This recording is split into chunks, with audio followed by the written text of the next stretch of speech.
Bismillahirrahmanirrahim. Assalamualaikum warahmatullahi wabarakatuh. Yang kami hormati Ketua Umum Aptikom Bapak Profesor Dr. Renat Ahmad Beni Mutiara GN, yang sekaligus juga sebagai narasumber pertama dalam workshop ini. Insya Allah nanti akan memberikan materi secara daring. Kemudian yang kedua Bapak Prihandoko Eskom MIT PhD, yang dalam perjalanan jadi jam 8.50 itu direncanakan landing di Bandara Ahmad Yani. Ini sedang dalam proses menuju ke lokasi. Beliau juga dari anggota tim Pokja Kurikulum DPP Aptikom, ini sebagai narasumber kedua dalam workshop kali ini. Yang ketiga Ketua Aptikom Jawa Tengah Bapak Zainal Abidin SSI MCS PhD. Ini juga daring, nanti mudah-mudahan siang sudah hadir ke sini. Kemudian semua peserta workshop penyusunan kurikulum OBE yang berbahagia. Nah, di depan ini ada Bapak Ibu yang duduk ya. Ini saya perkenalkan, ini yang sebelah kiri itu Bapak Dr. Lasmedi Afwan. Beliau adalah dari Universitas Jenderal Sudirman. Ya, ini bertempat dengan saya ini juga sebagai pengurus Aptikom wilayah Jawa Tengah.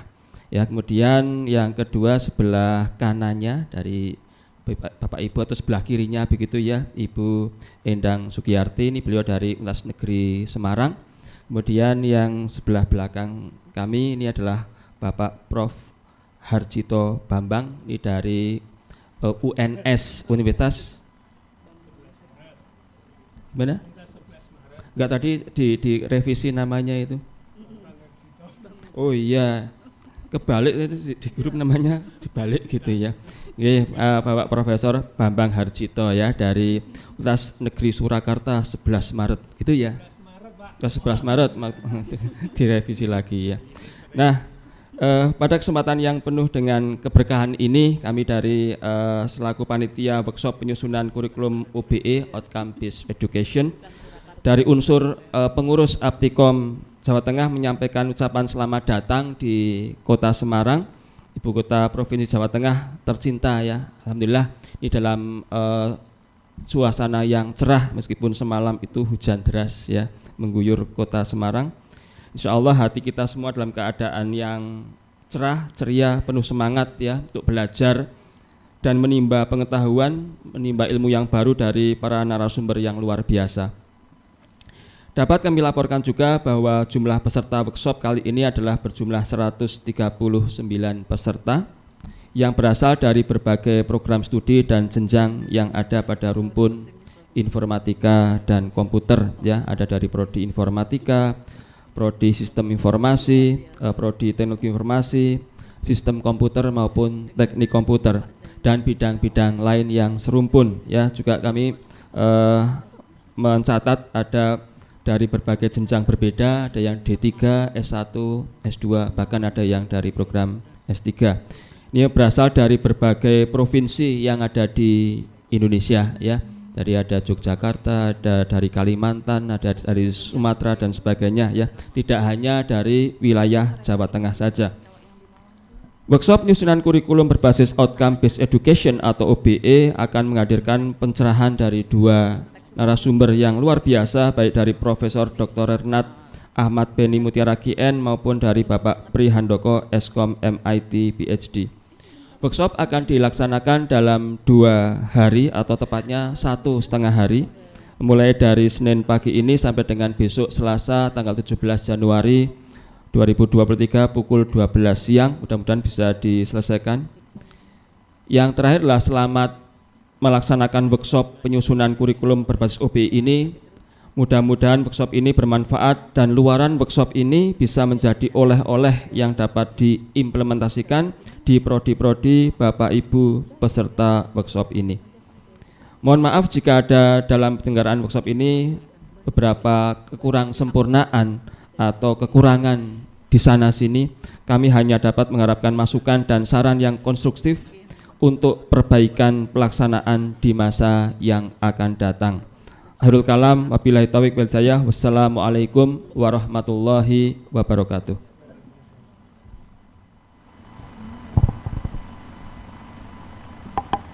Baik, terima kasih. Assalamualaikum warahmatullahi wabarakatuh.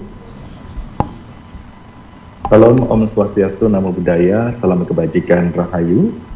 Selamat pagi Bapak dan Ibu semuanya yang sama-sama kita hormati.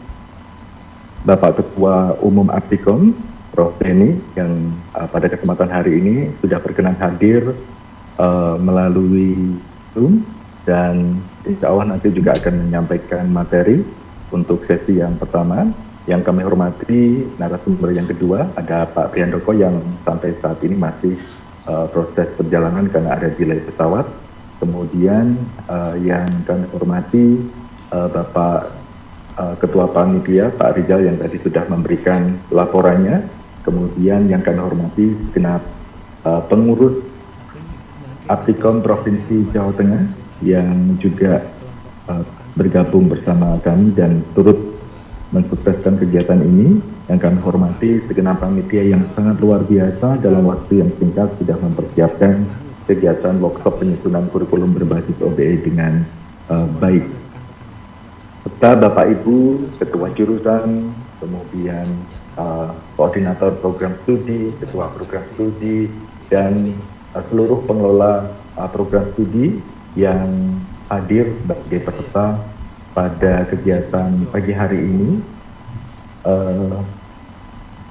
Kami dari Aptikom Jawa Tengah mengucapkan terima kasih dan apresiasi yang luar biasa atas partisipasi Bapak dan Ibu semuanya. Kita tahu bahwa saat ini banyak perguruan tinggi menyatakan komitmennya untuk menerapkan kurikulum berbasis outcome based education guna meningkatkan sistem pendidikan yang lebih baik. Bahwa OBE ini adalah pendidikan yang berpusat pada outcome, bukan sekedar hanya materi yang harus diselesaikan begitu. Nah, OBE juga mengukur bagaimana hasil pembelajaran atau outcome dan memungkinkan mahasiswa kita nanti dapat mengembangkan keterampilan baru yang mempersiapkan mereka pada level global. Kebijakan Mas Nadiem kaitannya dengan penerapan kurikulum merdeka, belajar kampus merdeka, ini nampaknya juga sangat align dengan kurikulum outcome based education, bagaimana kita menyiapkan peserta didik kita untuk bisa siap di dunia kerja begitu. Jadi kurikulum ini nanti dikembangkan supaya nanti bisa menjawab tantangan di dunia industri yang mana sebelumnya kita ada banyak gap atau gapnya cukup luas begitu. Jadi kurikulum yang dulu kita desain nampaknya tidak sesuai dengan kebutuhan yang ada di dunia industri. Nah, mudah-mudahan dengan kebijakan dari pemerintah tentang MBKM, kemudian komitmen kita untuk menerapkan kurikulum berbasis outcome based education, simpul itu bisa disatukan dan ini nanti bisa dijadikan pegangan kita untuk menghasilkan sistem pendidikan yang lebih baik. Dan kami dari Aptikom Jawa Tengah komitmen untuk turut serta di dalam proses mendukung kegiatan pemerintah dan juga mendukung bagaimana sistem pendidikan di Indonesia ini akan lebih baik dan lebih maju, khususnya kalau di Aptikom adalah yang berkaitan dengan informatika, teknologi informasi, kemudian sistem informasi, manajemen informatika, dan bidang lainnya yang selingkuh. Kami menghadirkan dua orang narasumber yang tadi sudah disampaikan oleh Bapak Ketua Panitia, ada Prof. Beni dan juga Pak Prihandoko yang nanti akan menyampaikan materinya. Kami berharap nanti materi bisa diterima dengan baik oleh Bapak Ibu semuanya. Manfaatkan kesempatan yang luar biasa ini, workshop penyusunan kurikulum berbasis OBE ini dengan sebaik-baiknya, agar nanti harapannya begitu selesai workshop, Bapak Ibu semuanya yang merupakan pengelola program studi memiliki gambaran bagaimana nanti mendesain kurikulum yang ada di program studinya, sehingga nanti kurikulumnya bisa lebih baik lagi begitu. Kita bersama-sama mudah-mudahan nanti kita bisa memberikan wadah yang seluas-luasnya kepada peserta didik kita agar passion, keterampilan, bakat, dan pengetahuan mereka ini nanti bisa dioptimalkan. Bapak Ibu, saya pribadi mengucapkan mohon maaf karena di acara pembukaan ini belum bisa bergabung secara langsung. Kebetulan memang ada agenda di kampus begitu, kebetulan saya harus paparan hari ini sehingga belum bisa secara fisik begitu nanti bergabung. Begitu selesai acara nanti saya insya Allah akan bergabung dengan Bapak Ibu semuanya. Sesuai dengan permintaan dari panitia untuk kegiatan ini, kegiatan workshop penyusunan kurikulum berbasis OBE yang akan berlangsung pada tanggal 16 hingga 17 Januari 2023 secara resmi kita nyatakan dibuka. Gitu, pastinya pakai suara, pakai voice. Demikian yang bisa kami sampaikan. Sekali lagi terima kasih atas atensi dan kerjasama serta kehadiran Bapak Ibu semuanya. Mohon maaf bila di dalam penyelenggaraan kegiatan ini ada sesuatu yang tidak berkenan dan mudah-mudahan kita semuanya belajar dari kegiatan workshop ini. Terima kasih sekali lagi, saya tutup. Assalamualaikum warahmatullahi wabarakatuh. Assalamualaikum warahmatullahi wabarakatuh. A'udzubillahi minasyaitonirrajim. Bismillahirrahmanirrahim. Alhamdulillahirabbil alamin, hamdan syakirin, hamdan na'imin, hamdan yuafi ni'ama wa yukafi mazidah. Ya Rabbana lakal hamdu kama yanbaghi li jalali wajhika wa 'azimi sultanik. Allahumma sholli wa sallim ala Sayyidina Muhammad wa ala ali Sayyidina Muhammad. Ya Allah, ya Tuhan kami, segala puji untuk-Mu, pemelihara alam semesta. Segala puji atas karunia dan kenikmatan yang Engkau limpahkan kepada kami. Segala puji atas keagungan-Mu, segala puji atas kemuliaan-Mu dan kekuasaan-Mu. Ya Allah, ya Tuhan kami memohon kepada-Mu dengan menyebut nama-nama agung-Mu sebagaimana Engkau perintahkan. Maka kabulkanlah doa kami sebagaimana Engkau janjikan. Ya Allah, ya Tuhan kami yang Maha Pengampun, ampunilah kami hamba-Hamba-Mu ini. Ampunilah dosa-dosa kami, dosa-dosa guru-guru kami, dosa-dosa dosen-dosen kami, dan dosa-dosa para pemimpin kami. Ya Allah, ya Tuhan kami yang Maha Benar, tunjukkanlah kami jalan yang benar dan berikanlah kepada kami kemampuan untuk menapaki dalam cahaya bimbingan-Mu. Ya Allah, ya Rahmat, pada hari ini kami hendak menyelenggarakan kegiatan workshop penyusunan kurikulum berbasis outcome based education Aptikom Jawa Tengah. Dengan memohon ridho dan izin-Mu, berkahilah semua langkah dan perbuatan kami dan jadikanlah itu semua nilai ibadah dan nilai ilmu yang bermanfaat pada kami. Hari ini kami berkumpul di ruangan ini untuk berdiskusi, mengurai fikir, untuk memberikan sumbangsih terbaik bagi bangsa ini. Karenanya ya Allah, lancarkanlah acara kami, lancarkanlah kegiatan kami, berkahilah, penuhilah pertemuan ini dengan kebaikan dari awal hingga akhir besok. Bukalah pikiran kami, lenturkanlah lidah kami, dan berikanlah kepada kami ide-ide cemerlang untuk menyusun kurikulum di bidang informatika dan komputer ini. Ya Allah, jadikanlah pancaran ilmu yang Engkau berikan menjadi manfaat bagi kami. Ajarkanlah ilmu yang berguna untuk kami, dan tambahkanlah ilmu yang dapat menjadikan kami bermanfaat bagi sesama, bukan hanya mengambil manfaat dari sesama. Ya Allah, tunjukkanlah kepada kami bahwa yang benar adalah benar, dan berikanlah kepada kami kekuatan dan kemampuan untuk menjalankannya, serta tunjukkanlah bahwa yang salah adalah salah, dan berilah kami kekuatan dan kemampuan untuk meninggalkannya.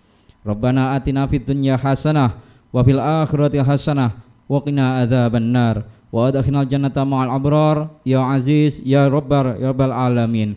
Wa sallallahu ala sayyidina Muhammad wa ala alihi washabbihi wasallam. Subhana rabbika rabbil izzati amma yasifun wa salamun alal mursalin walhamdulillahi rabbil alamin. Assalamualaikum warahmatullahi wabarakatuh. Baik, Assalamualaikum warahmatullahi wabarakatuh. Salam sejahtera bagi kita semua yang terhormat Bapak Ketua Aptikom Jawa Tengah beserta jajarannya. Tadi saya lihat ada sahabat saya Pak Rizal juga ya. Tentunya saya sebagai Ketua Aptikom mengucapkan terima kasih atas kerja kerasnya untuk melaksanakan kegiatan ini, dan ini memang sangat baik ya, artinya memang menjadi arah kebijakan Aptikom nanti ya, bahwasanya ujung-ujungnya nanti terkait dengan mutu ya, mutu dari lulusan kita, mutu dari prodi, yang harapannya adalah ketika 4 tahun nanti saya off gitu atau berganti pengurus, diharapkan prodi-prodi anggota Aptikom itu akreditasinya minimal baik sekali. Nah itu harapan ini ya. Dan ini salah satu istilahnya menjadi kunci bahwasanya kurikulum kita itu sudah berbasis OBE ya. Karena apa? Dalam satu kriteria 9 menyangkut pendidikan, maka nanti prodi-prodi itu pastinya akan dicek apakah sudah melaksanakan kurikulum berbasis OBE. Baik Bapak Ibu, izin share dulu ya. Jadi dan ini akan menjadi perhatian kita. Saya akan tayangkan dulu menyangkut kebutuhan ya. Ini mungkin agak sedikit belum menyentuh apa itu OBE ya, tapi saya ingin menghimbau kepada teman-teman menyangkut kebutuhan ini ya, kebutuhan tenaga kerja di Indonesia, khususnya sektor TIK seperti itu. Dan mungkin ini bisa menjadi acuan kita nanti ketika kita mengurus atau menyusun kurikulum ya. Jadi di sini barangkali sebagai salinan saja, dan ini menjadi pusat perhatian kita dan menjadi concern kita agar nantinya lulusan kita itu benar-benar diterima di dunia kerja. Ya, ternyata di sini alhamdulillah detik-detik bukan detik terakhir, akhir tahun 2000 Desember. Ternyata saya memperoleh informasi terkait dengan buku ini ya. Ternyata buku ini sudah beredar tahun 2021 dan saya alhamdulillah mendapatkannya gitu ya. Dan ini saya juga heran mengapa hal ini tidak tersebar secara luas, dan alhamdulillah saya memperolehnya, dan ini harus kita menjadi perhatian kita. Dan jadi kira-kira kebutuhan kerja di teknologi informasi itu apa aja gitu ya. Jadi profesi-profesi apa yang akan dibutuhkan. Nah ini kebetulan dari 2022 sampai 2025 ya. Dan ini masih ada waktu ya. Kira-kira profesi-profesi apa yang setidaknya nanti akan menjadi memiliki peluang besar untuk bekerja di industri ya. Teman-teman sekalian, ini high floating ya. Jadi Oke, jadi di sini kita bisa lihat bahwasanya saya langsung ke ringkasan eksekutif. Di situ survei dari Depnaker tadi adalah menyangkut 32 jenis pekerjaan, dan itu disurvei ke perusahaan-perusahaan besar ya, walaupun tidak seluruh Indonesia, tapi itu bisa memproyeksikan kebutuhan tenaga kerja di bidang TIK ya. Jadi 32 jenis pekerjaan di sini trennya juga menaik semua ya. Jadi di sini hanya satu yang mengalami penurunan dan 11 lainnya trennya adalah tetap dan sisanya mengalami kenaikan. Ya, kemudian juga di sini 3 yang naik itu antara lain adalah yang sangat dibutuhkan, ternyata rankingnya adalah menyangkut network operation access. Yang kedua menduduki posisi kedua adalah network operation backbone, dan juga yang ketiga adalah software engineering. Nanti kita lihat hasilnya seperti apa. Kita di sini juga berkaitan dengan network operation access ini, dan juga network operation backbone itu merupakan bagian dari cloud engineer ya. Dan di sini di bahasa sini pastinya insinyur cloud sangat dibutuhkan, dan juga di sini software engineering pastinya akan sangat diperlukan ya. Jadi semakin banyak perusahaan yang melakukan transformasi digital, dan juga ternyata makin banyak tumbuhnya perusahaan-perusahaan unicorn di Indonesia seperti ini. Kemudian yang ketiga adalah pekerjaan yang relatif turun, yaitu adalah network engineer ya, karena hampir banyak perusahaan itu besok-besok itu bermain di cloud system ya, sehingga lebih banyak ke cloud engineering. Namun demikian masih ada perusahaan-perusahaan yang sangat membutuhkan network engineer. Ya, ini boleh dikatakan oleh turun. Namun demikian masih ada juga perusahaan besar yang membutuhkan network engineer. Ya, yang ketiga adalah yang sangat baru, dan ini yang mungkin juga menjadi perhatian kita ketika menyusun profil lulusan kita, itu terkait dengan SEO dan SEM ya. Jadi search engine optimization maupun search engine marketing. Nah, di sini akan membantu perusahaan-perusahaan bagaimana dia mempromosikannya. Jadi ketika perusahaan itu akan mempromosikan, maka dia memerlukan seorang yang pandai di search engine optimization maupun search engine marketing. Nah, di sini ini yang jadi concern Aptikom, apakah kita bisa memenuhi target ini gitu ya. Kita bisa lihat tahun ini ya, tahun kemarin harusnya kita memerlukan sampai 1,232 lulusan di bidang TIK ya. Terus tahun ini diharapkan juga meningkat ya dari 1,2 sampai 1,496 ya. Nah, nanti tahun 2025 yang berdasarkan survei ini kita diperlukan sampai 2 juta lulusan ya di sektor TIK ya. Dan kemudian di sini partisipannya sudah jelas, perusahaan Telkom dan sebagainya yang ya tentunya mereka mensurvei tidak perusahaan kacangan seperti ini ya. Jadi boleh dikatakan cukup mewakili hasil proyeksi ini, ya, hasil kajian tentang proyeksi tenaga kerja di bidang TIK. Nah, di sini sebanyak 20 organisasi Jabodetabek dan juga Jawa Timur, dan diharapkan juga mewakili hasil kajian. Dan ini hasil proyeksi kebutuhan ya. Jadi nah ini nanti setelah diekstrapolasi ya, kondisi saat ini mereka melakukan tahun 2021 ya, dan kemudian hasilnya adalah seperti ini. Kita lihat beberapa hal yang baru kita lihat di sini, ada misalkan artificial intelligence researcher, kemudian ada software arsitektur, dan juga terkait dengan data analis ya, data analis, kemudian sistem analis. Dan ini yang menjadi perhatian kita ya. Sayangnya adalah Kemenaker itu tidak menjelaskan apakah kualifikasinya itu D3, D4 atau S1 ya. Namun saya membayangkan ya itu tadi ya, antara D3, D4 maupun S1 ya lulusan itu ya. Jadi di sini kita lihat yang menjadi menjadi perhatian dari perusahaan itu tetap yang nomor 1 sampai 3 ya. Jadi network operation access, terus network operation backbone, dan juga software engineer ya.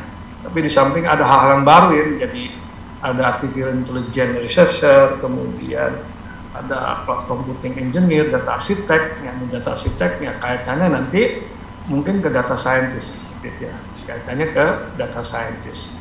Kemudian juga udah mulai game developer, dan di sini saya berikan warna yang berbeda. Yang kuning adalah ada kenaikan kebutuhan ya, kebutuhan tenaga kerja. Kemudian yang warna hijau ini boleh dikatakan kondisinya hampir tetap seperti itu ya. Dan kemudian yang boleh dikatakan turun hanya satu, network engineering ya, karena trennya adalah perusahaan-perusahaan itu menggunakan cloud arsitektur ya, cloud server dan sebagainya. Kemudian jumlah pekerjaan baru yang nomor 32 ya, yang di sini adalah menyangkut CO maupun SEM spesialis. Nah itu diharapkan yang bisa saya sampaikan sementara ini terkait dengan kebutuhan dari tenaga kerja untuk sampai 2025. Nah kemudian secara internasional seperti apa, kebetulan saya dapat juga berkaitan dengan profesi di bidang AS, tapi rasanya kita menjadi gambaran juga untuk bidang-bidang yang lain. Ya, di sini kita bisa lihat hasil survei dari di Amerika ya. Jadi kebetulan saya hanya sajikan di sini, kebetulan dapat datanya gitu ya. Jadi bagaimana profesi di bidang sistem informasi. Ya, jadi di sini terakhir ada namanya AS Job Index, dan kebetulan memang menjadi perhatian di Amerika Serikat gitu ya, terkait dengan job di bidang sistem informasi. Namun demikian ini kan juga AS ini walaupun di Amerika ini juga menjadi kiblat.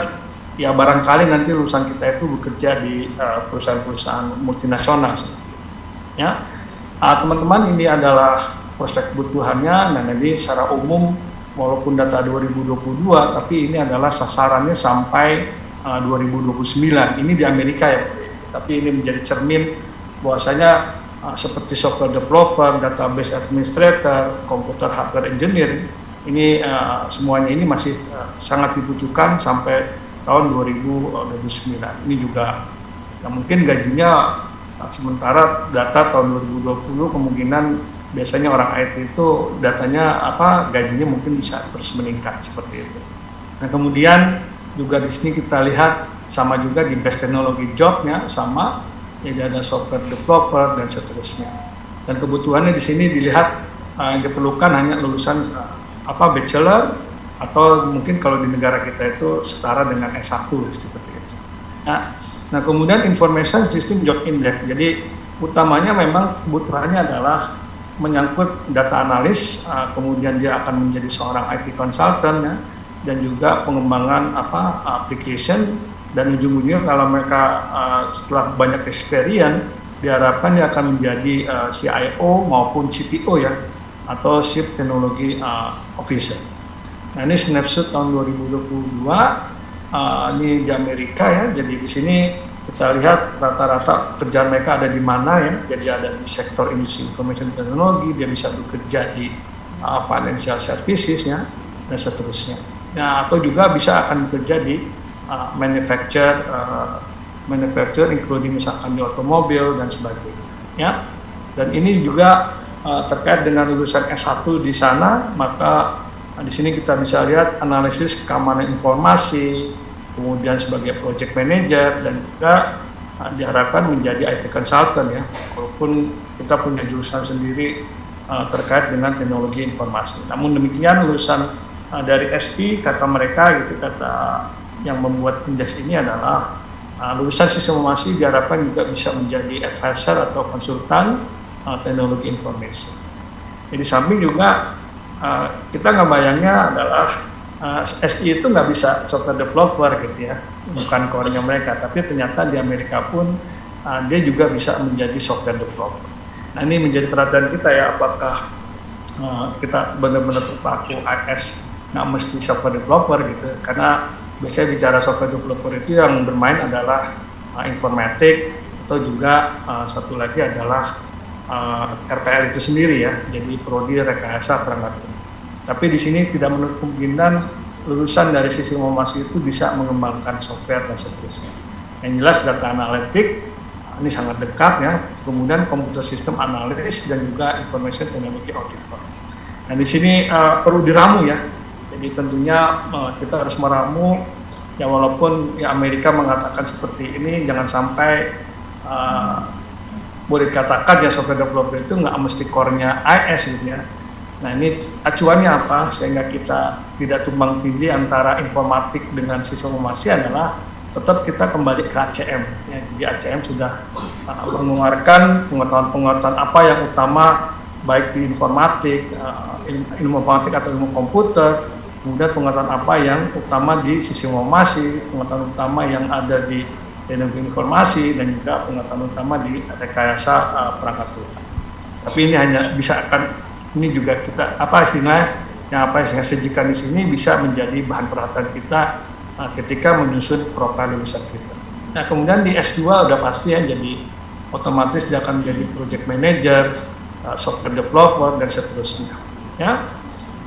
Kemudian ini keterangan yang lainnya, kemudian di sini knowledge apa yang diperlukan terkait dengan awareness, kemudian juga terkait dengan literasi, dan juga bagaimana dia menerapkan konsep di information system. Kemudian juga memahami secara detail atau kemampuan menerapkan ilmu tersebut ya. Ini kebutuhan-kebutuhan pengetahuan atau skill yang diperlukan ya lulusan kita. Ya kemudian yang Indonesia munculnya cuma Indonesia Salary Guide.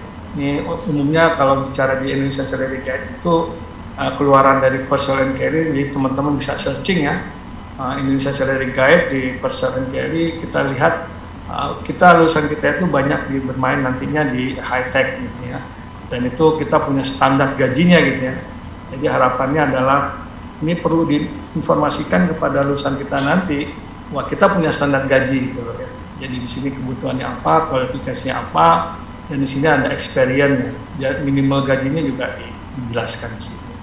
Ini alhamdulillah paling tidak kita memberikan gambaran, oh lulusan kita itu digaji sekian ya. Tapi tentunya lihat ada experience di sini yang tentunya bisa dikembangkan, katakan experience itu melalui apa? Awalnya melalui PKL maupun kegiatan MBKM, sehingga itu mendukung masalah experience tadi. Ya, jadi berdasarkan Indonesia Salary Guide, lulusan kita sendiri itu tergolong domain yang high tech seperti itu ya. Ini banyak pekerjaan-pekerjaan dan tentunya dengan kualifikasi yang sudah dijelaskan dan juga experience yang diperlukan. Dan tentunya harapannya yang di kanan ini ya, kalau bisa kita gajinya maksimum ya. Ya yang jelas sih dosennya kalah pastinya ya. Kalau mereka experience-nya bagus, ya dosennya pasti kalah ya. Jadi minimal gaji mereka itu bisa 10 juta. Oh, saya nggak tahu nih, kita dosen-dosen itu digajinya berapa per bulan ya. Ya itulah tentunya kita sebagai dosen kan tentunya kerjanya ikhlas. Tentunya harapannya adalah lulusan kita itu bekerja di industri yang sesuai dengan bidangnya seperti itu ya. Nah, ini adalah high tech, di bidang high tech dan seterusnya. Ya, ini adalah informasi menyangkut pekerjaan-pekerjaan yang mungkin di masa depan dan tentunya akan menjadi perhatian kita ketika menyusun kurikulum ya, supaya nantinya nggak lain dan nggak bukan ya lulusan kita itu diterima kerja dengan mudah seperti itu ya. Itu nanti terkait dengan tren pekerjaan. Selanjutnya adalah kita akan coba lihat apa sih OBE itu ya. Coba saya share OBE itu apa. Rasanya sih teman-teman sudah khatam semua gitu ya. Sudah khatam, ini cuma pengen jalan-jalan aja barangkali ya. Tapi detailnya nanti detailnya adalah bagaimana pabrik mencoba menjelaskan seperti apa itu OBE. Tapi saya coba ulang, mungkin barangkali ada teman-teman yang terlupa gitu ya. Jadi apa itu OBE dan sebagainya. Ya, jadi secara umum mengapa kita perlu OBE? Yang jelas ketika bicara pendidikan maka badan-badan akreditasi nasional itu akan menanyakan bagaimana pendidikan kita dilaksanakan, proses belajarnya seperti apa. Mereka selalu menanyakan semuanya harus berbasis OBE ya. Kemudian juga BAN PT sudah mulai, tapi yang jelas Infocom sudah pasti. Infocom sudah pasti terkait dengan pembelajaran dia akan ditanya apakah sudah melaksanakan OBE dengan baik. Ya, jadi BAN PT ini satu lagi mesti menambahkan 6. Yang pasti yang ditanya terkait dengan pembelajaran apakah kurikulumnya berbasis OBE. Ya, jadi pendidikan berbasis outcome, berbasis capaian. Dan itu kalau melihat undang-undang atau peraturan terkait dengan SNDQ, maka OBE itu menjadi keharusan ya, karena sinkron dengan standar nasional pendidikan tinggi ya. Standar nasional pendidikan tinggi bahasanya adalah standar kompetisi lulusan, di mana standar kompetisi lulusan itu dideskripsikan dengan capaian-capaian pembelajaran. Nah, jadi teman-teman nggak usah heran nanti ketika Infocom, asesor Infocom datang terkait dengan kriteria 3, kriteria 6 ya menyangkut pendidikan, pasti akan ditanya apakah teman-teman sudah melaksanakan OBE dengan baik ya, bagaimana cara mengukurnya dan sebagainya. Nah, kemudian ini adalah definisi-definisi, rasanya hanya mengulang saja ya, jadi teman-teman sudah khatam yang begini gitu ya. Jadi apakah itu tujuan pendidikan program, jadi tujuan prodi ya. Yang pertama adalah kalau bahasa Inggrisnya itu PEO ya, atau kalau bahasa kita adalah tujuan pendidikan program studi. Jadi di sini diharapkan menunjukkan pernyataan yang menggambarkan prestasi lulusan yang diharapkan selama beberapa tahun pertama setelah lulus. Jadi di sini kita harapkan sesuai nggak sih kita mendidik mereka terus 5 tahun jadi apa gitu ya. Nah, ini sangat penting di dalam sebuah perguruan tinggi untuk men-tracing ini ya. Nah, ini perlu men-tracing lulusan kita itu 5 tahun jadi apa gitu ya. Ya, moga-moga sih jadi menteri ya, menteri Kominfo yang menteri sesuai bidang gitu ya. Atau syukur-syukur jadi presiden 5 tahun kemudian. Atau paling enggak jadi ketua DPR di bidang pendidikan teknologi informasi misalnya. Ya. Nah, itu adalah 5 tahun kemudian. Atau menjadi manajer di perusahaan-perusahaan unicorn dan sebagainya. Ya, itu adalah kita lakukan 5 tahun kemudian dan kita harus melakukan treasure study di sini. Kemudian program learning outcome ini tentunya terkait setelah dia lulus ya. Jadi di sini yang diketahui, yang didefinisikan istilah pengetahuan ya. Jadi setelah menyelesaikan proses pembelajaran, yang didefinisikan dalam istilah tentunya pengetahuan, keterampilan dan juga ujungnya kompetensi. Ya, kompetensi bicara kompetensi adalah cerita dunia industri. Sementara kalau dunia pendidikan ceritanya adalah capaian pembelajaran. Ya, nah ini adalah CPL ya sebenarnya outcome, program learning outcome atau capaian pembelajaran lulusan. Ya, nah kemudian ada profile. Nah, ini sangat penting. Hal yang utama kita ingin mengarahkan lulusan itu kemana. Gitu ya. Jadi jangan sampai kita nggak punya arah. lulusan kita itu mau jadikan apa gitu ya, mau jadikan seorang data scientist atau menjadi AI engineer atau machine learning engineer dan sebagainya. Ya, jadi di sini berdasarkan definisi dari yang sudah ada dari Bapak itu menunjukkan adalah menyangkut atribut ya. Jadi definisi atribut menyangkut pengetahuan, keterampilan maupun sikap lulusan kita yang berkembang melalui studi mereka untuk membekali mereka bagi pendidikan atau pekerjaan masa depan. Nah, ada lagi istilah qualification. Qualification kalau bicara kualifikasi adalah istilahnya capaian formal dari proses penilaian dan validasi ya melalui paket standar pastinya ya yang dinilai layak mendapatkan pengakuan formal dan bentuk sertifikasi. Nah, kualifikasi itu dapat dicapai melalui pendidikan ya maupun pelatihan qualification. Nah, makanya lulusan kita itu dikasih sertifikat gitu ya, apa istilahnya ijazah. Nah, itu berarti dia kualifikasinya sudah S1.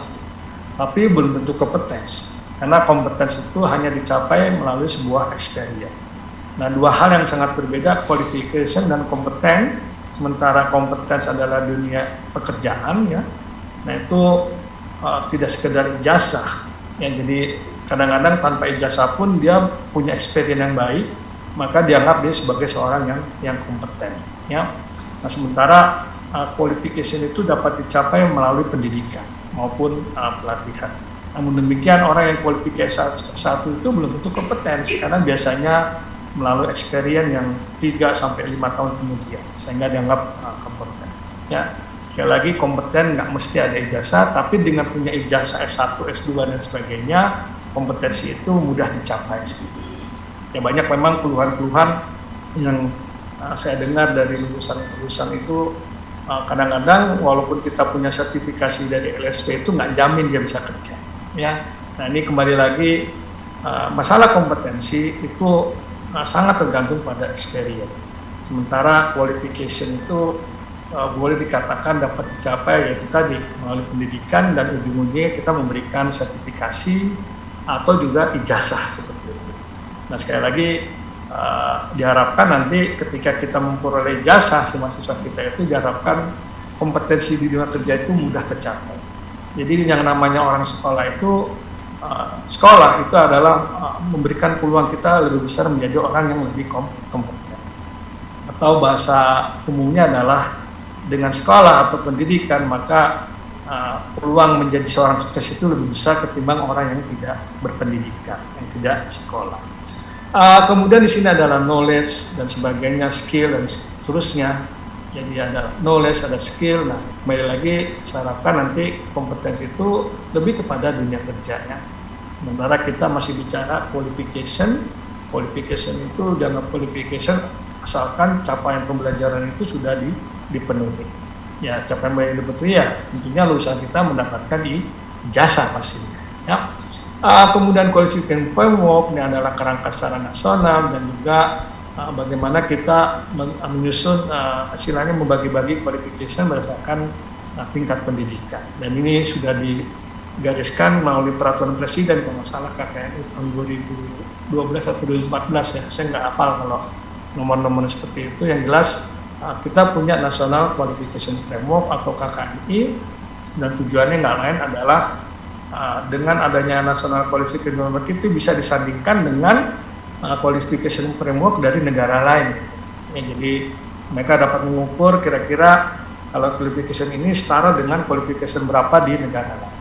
Sehingga nanti lulusan kita itu bisa bekerja sesuai dengan qualification-nya maupun kemampuan dan kompetensinya dan seterusnya.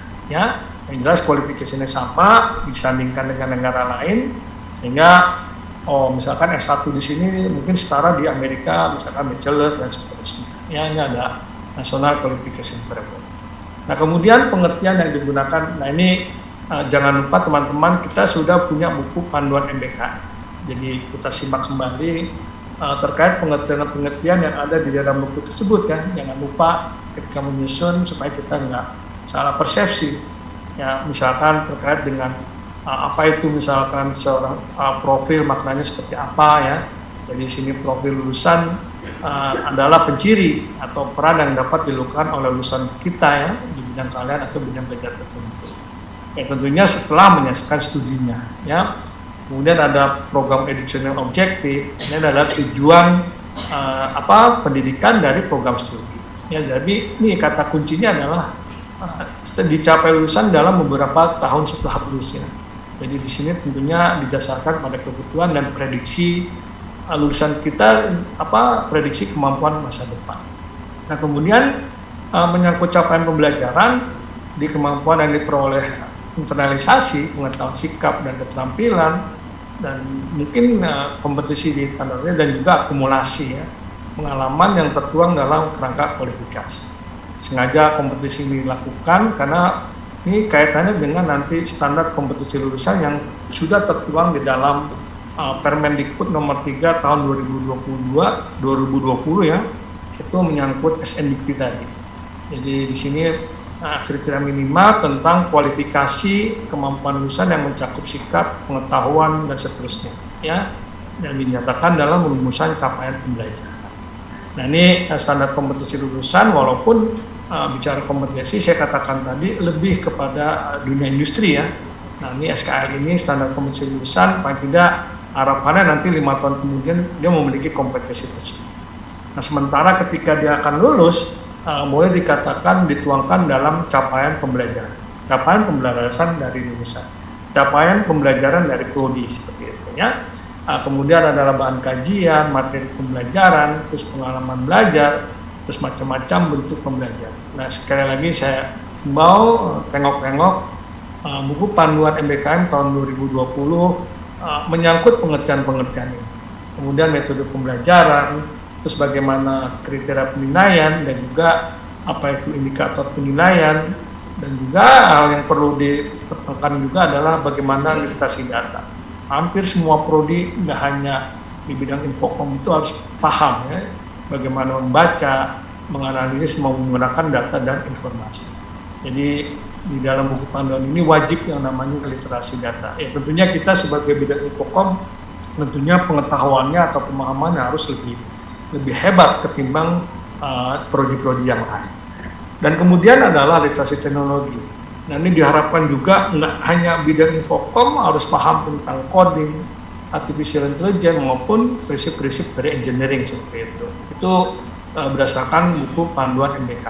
Ya. Jadi nggak usah heran nanti walaupun di ekonomi dia tahu tentang AI dan sebagainya. Mungkin kalau kita mengembangkan AI itu sendiri adalah bidang kita, tapi jangan sampai kita sebagai orang infokom itu nggak ngerti itu AI, bagaimana kita coding. Dan ini sering saya jumpai dulu ya, kalau jurusan informasi itu karena merasa lebih kepada arah ekonomi, bagaimana manajemen dari data dan sebagainya, mereka meninggalkan coding.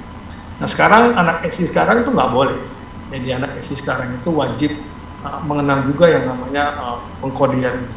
Nah kemudian literasi manusia, pemahaman humanity dan seterusnya. Di samping nanti kegiatan MBK.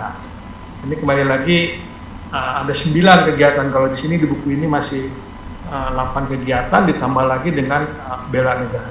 Ya. Kemudian pembelajaran bauran, yaitu pendekatan belajar yang memadukan secara harmonis, terstruktur, sistematis, ya, baik antara keunggulan pembelajaran tatap muka, face to face maupun secara online. Jadi boleh katakan hibrid ya, pembelajaran secara hibrid.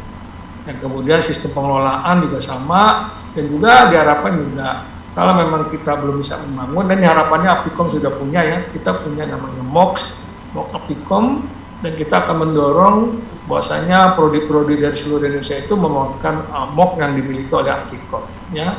Nah, ini nanti ada yang sifatnya berbayar, ada yang sifatnya nanti gratis seperti itu ya. Jadi teman-teman bisa menggunakan materi yang ada di MOOC Aptikom ya. Dan kemudian juga kaitan kurikulum dengan standar nasional pendidikan tinggi, dan di sini juga kita lihat tahun 2012 apa itu definisi kurikulum, rasanya teman-teman sudah membacanya ya.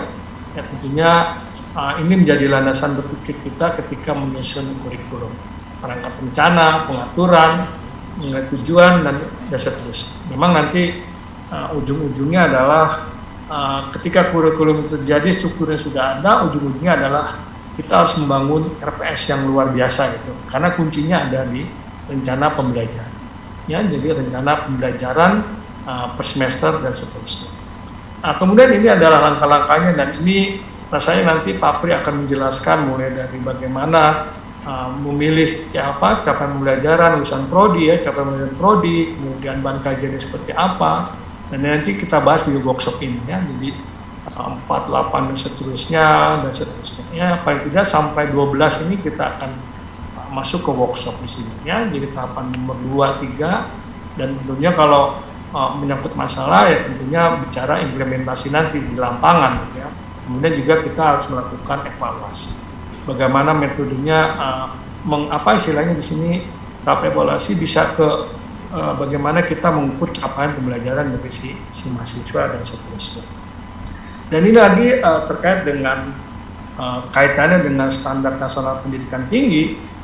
Ini masih pakai gambar ini saya ambil dari buku tersebut ya, buku dari panduan dari NBKM. Di sini masih plan do check ya, and action ya, PDCA. Tapi sesungguhnya PDCA itu ya hampir sama dengan PP yang sedang kita laksanakan.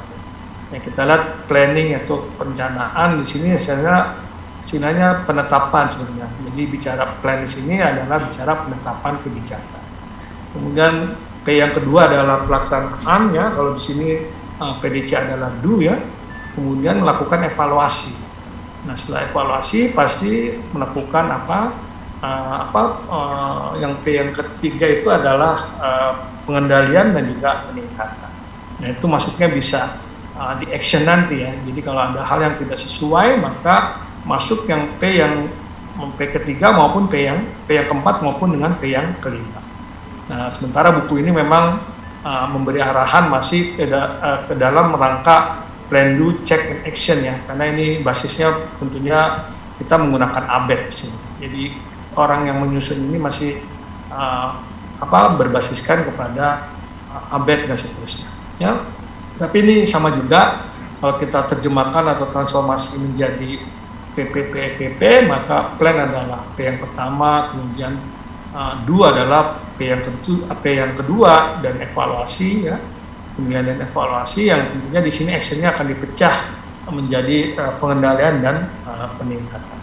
Nah, Bapak Ibu bisa lihat di sini, kalau lihat gambar ini kita bisa lihat keterkaitan dengan standar pendidikan tinggi ya. Misalkan yang biru muda ini secara kotak ini ya, tentunya menyangkut standar pembiayaan. Ya. Standar pembiayaan itu mulai dari capaian pembelajaran dan seterusnya, itu kita harus memikirkan juga standar pembiayaan seperti apa. Nah, kemudian juga di sini kita lihat capaian pembelajaran, maka ini sangat terkait dengan standar kompetensi lulusan. Ya, jadi capaian pembelajaran lulusan, kemudian juga standar pengelolaan. Nah, ini yang biru muda ini, jadi selain standar pembiayaan, ada standar pengelolaan dari pembelajaran itu sendiri. Kemudian sumber belajar, ini menyangkut standar isi, kemudian juga rancangan pembelajaran semester. Nah, ini tergolong masuk ke dalam standar proses seperti itu ya, RPS. Nah, ini intinya memang ada di sini nih. Kalau kita dapat CPL, tentunya kita harus memberikan secara rinci apa itu RPS ya. Dan ini adalah kuncinya supaya menghasilkan lulusan yang sesuai dengan yang kita harapkan. Kemudian sumber belajar ada standar isi, kemudian standar penilaian tentunya adalah menyangkut proses dan penilaian pembelajaran itu sendiri ya. Kemudian juga standar pendidik. Ya, jangan sampai di sini nanti sekarang belum berubah ya, standar pendidikan tinggi ya. Nah, sekarang masih standar dosen itu masih S2. Mungkin 5 tahun ke depan itu standar seorang dosen itu bisa saja nanti minimal menjadi S3 seperti itu ya, secara akademik lulusan dari S3 gitu ya. Nah, ini adalah menyangkut standar pendidikan maupun teknik ya, jadi teknik. Kemudian di dalam kotak ini ada yang namanya SARPRAS untuk mendukung proses pembelajaran ya. Maka ini menyangkut nanti di SNDP adalah standar SARPRAS ya, standar sarana dan prasarana. Kemudian diukur, maka di sini kita mengukur pencapaian CPL dari prodi ya. Dan di sini tentunya terkait dengan standar pendidikan tinggi adalah standar penilaian. Di sini ketika menyusun kurikulum pastinya akan memperhatikan 8 standar yang harus ada seperti itu ya, didukung oleh 8 standar nasional penelitian, didukung oleh 8 standar nasional pengabdian dan seterusnya. Ya, dan kemudian di sini adalah perbaikan perangkat, proses pembelajaran. Yang ini yang saya bilang action itu menyangkut pengendalian dan peningkatan. Ya, nah ini adalah yang mengukur nanti istilahnya adalah di perguruan tinggi kita adalah sistem penjaminan mutu atau lembaga penjaminan mutu ya. Ya, lembaga penjaminan itu makanya diharapkan harus berjalan. Jadi makanya Lam Infokom itu selalu memperhatikan itu, mutunya jalan nggak lembaga penjaminan mutunya, ya. Karena saya katakan tadi badan akreditasi di luar prodi kita itu adalah tergolong SPME ya, jadi orang yang memotret dari luar, ya Lam Infokom. Dalam ini kalau di bidang kita adalah asesor dari Lam Infokom. Dan tentunya sebenarnya intinya adalah kita berdiskusi ketika bicara proses AL itu adalah kita berdiskusi dengan orang-orang penjaminan mutu di prodi kita atau penjaminan mutu di perguruan tinggi kita. Banyak diskusi dengan asesor Lam Infokom. Nah ini kira-kira gambaran keterkaitan antara kurikulum itu sendiri dengan standar SNDIKT tadi. Ya. Kemudian juga sama ini menjemput OBC outcome based education, jadi ada 3 hal kalau berdasarkan buku itu ya. Di situ ada namanya OBC, ada OBLT, ada OBA-EI ya. Jadi di sini OBC bagaimana kurikulum dikembangkan berdasarkan CPL, kemudian bagaimana LO atau CPL dicapai ya, outcome based learning and teaching. Kemudian OBC adalah outcome based kurikulum, sementara bagaimana kita mengassessment. Ya, jadi nanti keterangannya mungkin teman-teman bisa lihat sebagai acuan itu adalah saya menggunakan buku panduan MBKM. Nah, kalau misalkan tidak tercapai maka ada proses perbaikan yang berkelanjutan di sini. Nah, ini keterangannya dan seterusnya. Ya, yang jelas adalah apa yang digariskan oleh SNDIKT ya, jadi sangat sesuai. Jadi OBE itu sangat sesuai dengan apa yang digariskan oleh SNDIKT dan seterusnya. Kemudian kembali lagi kita menyimak, walaupun ini tadi saya katakan teman-teman sudah tahu semua itu atau OBE ya, yang jelas pembelajaran berbasis capaian adalah pendekatan sistem pendidikan dan metode pembelajaran di mana tentunya capaian menjadi fokus dan hasilnya dapat dilihat tentunya dari proses belajar ya, prestasi mahasiswa di akhir perkuliahan dan lulusan. Kemudian di sini terkait dengan OBE maka fokusnya adalah pembelajaran berbasis mahasiswa. Jadi memberikan tekanan kepada apa yang bisa dicapai si mahasiswa. Sehingga ada pernyataan yang sangat terkenal di sini, it's not what we teach, tapi apa yang mereka pelajari. Gitu ya. Jadi bukan dari dosen gitu ya. Jadi harapannya adalah apa yang mereka pelajari. Maka di sini ada istilah namanya SCL ya, pembelajaran berbasis student. Nah, kemudian prinsip-prinsip OBE, jadi semuanya sudah direncanakan ya, tentunya dalam hal ini adalah ujung-ujungnya adalah RPS ya. Nah, itu direncanakan sebelumnya ya, kurikulum, sistem belajar maupun assessment, dan juga dikaitkan dengan tujuan program maupun outcome lulusan. Kemudian juga pendekatannya tidak pada apa yang diajarkan, tetapi apa yang dibekal. Jadi harapannya juga karena kita tahu sudah menyusun, kita sasaran profil sudah tahu, maka pasti kita akan tahu apa yang harus dibekali ke mahasiswa. Jadi profil jangan bermain-main ya. Jadi di situ adalah kunci ketika kita membangun ujung-ujungnya RPS seperti apa, terus juga apa yang harus kita bekali ke mereka. Ya. Dan keberhasilan didasarkan pada kemampuan yang dikuasai mahasiswa, bukan pada nilai struktur. Jadi di sini tugas dosen agak berat juga ya. Jadi benar-benar menilai berdasarkan kemampuan, bukan berdasarkan struktur. Dan juga perlu disepakati tingkat kemampuan lulusan untuk suatu jenjang ya, jenjang S1, S2 dan sebagainya. Dan di sini bidang tertentu ya tentunya menyangkut standar atribut atau kompetensi lulusan. Dan juga proses pendidikan di sini dilakukan untuk mencapai tingkat kemampuan tersebut. Dan ini kuncinya lagi adalah proses penjaminan mutu. Di sini berkaitan dengan penjaminan mutu, semua lulusan diharapkan memenuhi capaian pembelajaran yang kita tetapkan. Nah, kemudian fokusnya apa dan manfaatnya jelas. Kita lihat kurikulum lebih terarah, kemudian lulusan lebih terarah kepada kebutuhan industri, dan juga ada namanya penerapan continuous quality improvement. Jadi kalau nggak tercapai kenapa, mungkin bisa juga perlu mengkaji ulang kurikulum yang kita sampaikan dan seterusnya. Ya, yang jelas di sini fokus OBE menyangkut pertanyaan-pertanyaan berikutnya, kemampuan atau keterampilan apa yang kita inginkan dari mahasiswa, kemudian tentunya usaha kita sebagai prodi ya dalam membantu mahasiswa untuk mencapai tujuan, dalam hal ini tujuan capaian pembelajaran. Juga bagaimana kita mengetahui bahwa mahasiswa sudah mencapai tujuan, berarti disinilah yang sangat kunci bagaimana kita mengukur capaian pembelajaran. Kalau dokumen kurikulum sederhana, tapi bagaimana implementasinya, yaitu salah satunya adalah bagaimana kita mengukur mereka sudah tercapai atau belum. Jadi memang ketika bicara profil nggak boleh main-main, kemudian kita menyusun RPS juga tidak main-main, artinya masing-masing nanti capaian pembelajaran per pertemuan itu wajib kita ukur gitu ya, sehingga kita bisa mengetahui si mahasiswa itu sudah tercapai belum ya. Dan ini pentingnya bagaimana kita mengukur capaian pembelajaran. Nanti di workshop akan dijelaskan oleh Pak Pri lebih lanjut bagaimana cara kita mengukur capaian tersebut ya. Kemudian di sini kalau kita bandingkan OBE dengan tradisional, yang kalau zaman dulu tuh input proses jelas terus ada lulusan. Kemudian apa saja yang dilakukan ya, asesmen ya, terutama melalui ujian, tes dan tugas, dan juga penilaian mutu melalui evaluasi pengejaran. Lebih dilihat si dosennya, ya, jadi dosennya yang dievaluasi. Jadi sementara mahasiswanya boleh dikatakan cuma berapa persen yang dievaluasi dan seterusnya. Nah kalau OBE enggak, jadi kita juga mendapatkan input dari stakeholder ya, jadi lulusan sesuai dengan kebutuhan pasar atau enggak. Jadi asesmennya juga nanti mungkin mirip, tetap ada ujian, tes dan tugas. Kemudian asesmen kualitas pengajaran, dosennya juga diakses ya. Kemudian kita harus ngecek juga modulnya sesuai enggak ya. Kalau modul nggak sesuai dengan RPS ada tapi modulnya tidak sesuai seperti itu. Kemudian PBR, jadi project based learning, kemudian ketercapaian hasil ya, dan seterusnya. Kemudian perlu analisis lulusan, jadi di dalam OBE itu perlu namanya ada analisis kebutuhan, ada feedback dari industri, dan tentunya ujungnya adalah kita meningkatkan kualitas meningkatkan mutu yang berkelanjutan.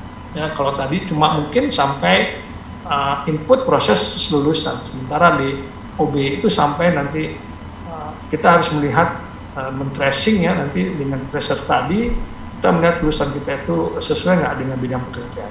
Dan di sini pun kita akrab dengan stakeholder ya, employer, pemberi pekerjaan, ya, advisor industri dan seterusnya, sehingga kita bisa mengkaji ulang kurikulum yang kita sudah terapkan. Ya. Nah, kemudian ini juga sama, tadi sudah disampaikan dari buku tadi, di sini adalah OBE, jadi OBC kurikulum menyangkut apa yang harus dicapai oleh si mahasiswa, kemudian bagaimana si mahasiswa itu mencapai tujuan tersebut, capaian tersebut, kemudian kita wajib mengukur. Ya, ini rangkaian 3 ini harus diukur. Kalau nggak kecapai baru kita lihat istilahnya perlu namanya quality improvement. Ya, jadi kenapa si student tidak mencapai outcome, dan ini adalah analisis. Ya. Kemudian di sini pengaruh OBE terhadap pembelajaran tradisional yang kalau tentunya kita bisa lihat di sini capaian pembelajaran ya, basisnya adalah student centered learning. Capaian pembelajaran ini adalah menjadi target. Kemudian ada pemetaan capaian pembelajaran yang sangat penting. Kemudian juga pembelajaran independen ya. Jadi student independent learning time calculator atau total SLT reflect menyangkut credit value. Ini sementara yang di kiri adalah kalau kita pembelajaran berbasis ke dosen dan sebagainya. Jadi di sini kita lihat tujuan dari kuliah itu yang menjadi targetnya. Sementara kalau ini capaian pembelajaran, tidak ada pemetaan capaian pembelajaran, kemudian pembelajaran student independent learning adalah pembelajaran di luar itu tidak dihitung ya, sementara kita coba dihitung dan seterusnya. Nah, ini detailnya lagi bagaimana perbandingan antara paradigma input based maupun dengan outcome based. Ya, ini yang paling kiri adalah pendidikan tradisional, yang sementara adalah yang paling baru dari objek itu. Nanti teman-teman bisa baca sendiri. Ya. Kemudian ini adalah penyusunan kurikulum OBE, tentunya tidak terlepas dari visi misi universitas, kemudian visi misi universitas akan turun kepada visi misi fakultas. Nah kemudian ada pertanyaan apakah prodi itu punya visi misi? Terkadang karena kita bicara di dalam Infocom maupun SNDikti di Bar PT itu lebih kepada PPS, maka yang punya visi misi itu kecenderungannya adalah PPS ya. Sementara prodi punya visi yang namanya visi keilmuan. Dia mau fokus di mana. Jadi lebih kecenderungannya kalau visi yang dimaksud visi prodi adalah visi secara keilmuan. Nah kemudian tentunya prodi punya namanya tujuan pendidikan prodi atau TPP, atau tadi bahasa Inggrisnya adalah program educational objektif. Nah ini biasanya kita wajib ukur 4-5 tahun setelah mahasiswa lulus. Nah ini kalau misalkan capaian pembelajaran yang kemudian turun di dalam capaian pembelajaran atau program learning outcome itu adalah setelah lulus atau wisuda. Sementara ada CPMK atau post learning outcome ya, ini adalah bagaimana dia lulus dari mata kuliah yang kita ajarkan. Nah, ini keterangannya dan seterusnya. Nah, ini adalah penelitian capaian pembelajaran dan seterusnya. Capaian harus diuraikan secara sederhana, kemudian capaian harus mencerminkan tingkat kemampuan dan seterusnya dan seterusnya. Ya, ini ada langkah-langkahnya. Nah ini kata-kata kerja yang biasa kita gunakan dan kita mengacu pasti ke taksonomi Bloom ya. Jadi kita arahnya ke taksonomi Bloom. Kalau bingung bahasa Inggrisnya, ini adalah bahasa Indonesia. Nah, terkait dengan dia mengetahui ya, remember, understand, apply, analyze, evaluate maupun create. Nah ini kira-kira bahasa Indonesia seperti itu. Atau juga operasional terkait dengan affective ya. Jadi receive, bagaimana dia merespon, bagaimana menilai ya, mengorganisasi maupun menginternalisasi atau mengkarakteriskan dia. Ya, jadi kata-kata yang digunakan yang bisa ketika bershape tadi ya, bershape berarti memilih atau mempertanyakan, menanggapi, menilai, mengelola maupun menghayati. Gitu. Internalisasi itu bahasa Indonesia lebih condong disebut menghayati. Atau juga psikomotorik, perceive, set dan sebagainya. Ya, di sini ada perceive, set, receive, guide, terus berperilaku ya, act atau respon over time maupun beradaptasi, dan juga kalau kita mengorganisasi. Ya, ini bahasa Indonesianya kalau memang bingung ya kita pakai bahasa Indonesia aja ya, dan seterusnya. Dan kembali lagi ini sama seperti mirip buku panduan MBKM.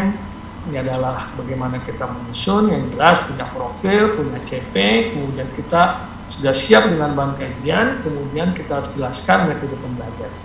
Dan juga harus kita siapkan juga dosennya ada enggak, ya. Jadi jangan sampai ada kurikulum tapi dosennya enggak ada. Kemudian dosennya enggak ada, laborannya enggak ada, teknisnya enggak ada. Ya, katakan ada mata kuliah itu perlu masuk ke laboratorium gitu ya, perlu praktek di laboratorium. Ya tentunya harus didukung ada laboran, ada teknisi. Dan tentunya di samping itu secara RPS itu ada praktek dan sebagainya, tentunya kita harus lihat juga sarana pembelajarannya ya, dan tidak laboratoriumnya mendukung atau tidak. Karena yang nomor 5 ini justru sangat penting. Kalau 1 sampai 4 barangkali kita bisa susun, tapi yang nomor 5 ini sangat penting. Ternyata orangnya nggak ada. Ya. Jadi ini juga ketika kita menyusun kurikulum, kita harus memperhatikan kita dosennya ada atau enggak, ya, laborannya ada atau enggak, kita punya sarana itu. Kalaupun nanti nggak punya, ya bilang ke yayasan, tolong dibelikan. Ya. Kita kurang ini dan kurang. Oh, dosen ini kurang, nanti kita sampaikan ke tentunya ke yayasan ya. Mungkin merekrut dosen baru dan sebagainya. Ya. Nah nanti ujung-ujungnya adalah dari apa yang kita sampaikan di sini, ujungnya adalah paling tidak kita punya dokumen kurikulum yang menyangkut silabus, mata kuliah, dan ujungnya adalah RPS yang bisa menggambarkan atau mendukung untuk mencapai profil lulusan yang kita sasar misalnya. Profil lulusan, capaian pembelajaran, dan ujungnya adalah kita harus menyusun RPS yang baik gitu ya, jadi bisa diukur dan seterusnya.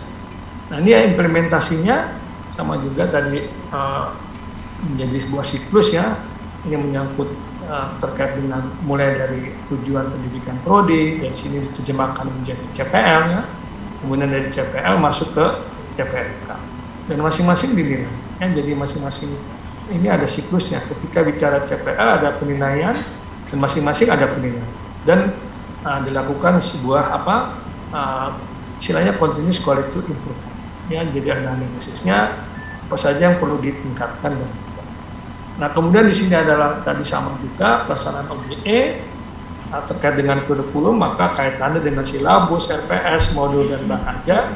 Dan tentunya proses belajarnya kita perlu ya, yang namanya dosen pastinya, kemudian kita tahu bagaimana formatif assessment, kemudian bagaimana soalnya OBA assessment dan penilaian, strategi dan desain assessment, dan juga namanya ada summative assessment, dan tentunya menyangkut quality improvement tadi ya, jadi CKI, maka itu ada pengesahan nilai atau juga evaluasi nilai. Dan seterusnya, ini kembali lagi sebagai bahasa Indonesianya menyangkut jenjang taksonomi Bloom, mulai dari mengingat, memahami, mengaplikasi, kemudian mencoba menganalisis dan juga mengevaluasi sampai ke rating. Ya, ini juga harus kita masuk ya, memahami, tentunya para staf akademik wajib mengetahui taksonomi ini. Ya.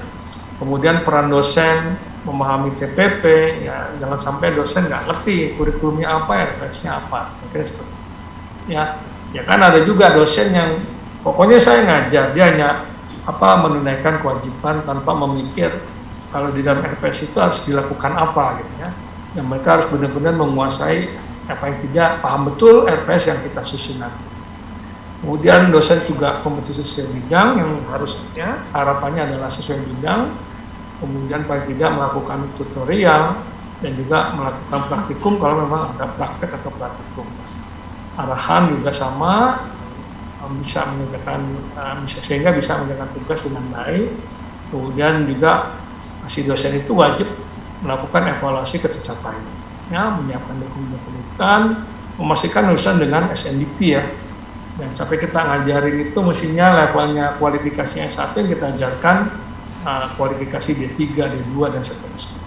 Kemudian memastikan menjaga kualitas pembelajaran yang sesuai dengan harapannya adalah kebutuhan akreditasi. Dalam hal ini adalah sesuai kebutuhan dari dalam Infocom. Ya. Kemudian peran dan mahasiswa pastinya juga sama ya. Artinya memberikan umpan balik yang konstruktif kepada prodi dalam hal misalkan proses akreditasi dalam hal proses pembelajaran dan mengajar. Kemudian metodenya macam-macam, bisa kuliah, responsi, studi, kemudian ada metode assessment, bisa formatif ya, atau juga sumatif. Nah, mungkin komposisinya tergantung teman-teman nanti kita menyusun seperti apa, apakah tugasnya 40 atau ujiannya adalah 60% dan seterusnya. Nah, ini adalah relasi metode pembelajaran yang terkait dengan domain kognitif taksonomi. Kalau bicara mengingat, maka metode pembelajaran adalah kuliah atau diskusi. Atau juga ketika menyangkut domain kognitif taksonomi memahami ya, maka cenderung kepada kuliah maupun diskusi. Sementara kalau bicara menerapkan, maka di samping kuliah diskusi harus ada studi kasus, ya, harus ada penulisan atau lab atau juga melakukan proyek tugas kelompok. Dan terkait dengan domain analisis, di samping studi kasus dan seterusnya hampir sama ya dengan menerapkan ada lab dan juga proyek atau tugas kelompok. Dan hampir semuanya di sini sambungannya hampir mirip ya, ada proyek dan tugas kelompok. Hanya dua yang cukup kuliah diskusi ya untuk mengingat maupun memahami. Nah, kemudian mekanisme penilaian tadi secara umum dibagi dua, formatif maupun sumatif. Ada juga namanya penilaian tidak langsung. Nah, ini terkait kalau si mahasiswa itu kerja praktik atau magang, atau ada juga masukan dari industri maupun stakeholder, atau penilaian luar, atau survei alumni, atau survei user dan lain-lain.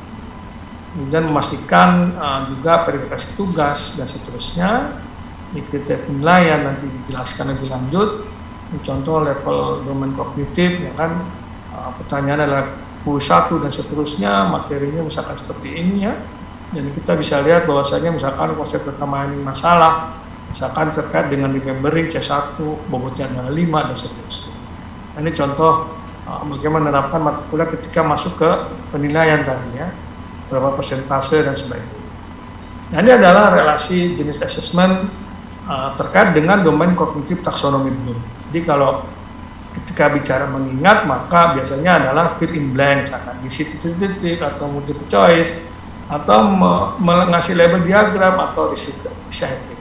Kalau memahami mungkin bisa pertanyaan ujian sifatnya oral atau written, atau ada misalkan suruh memetakan sebuah konsep. atau membangun sebuah ringkasan dan seterusnya.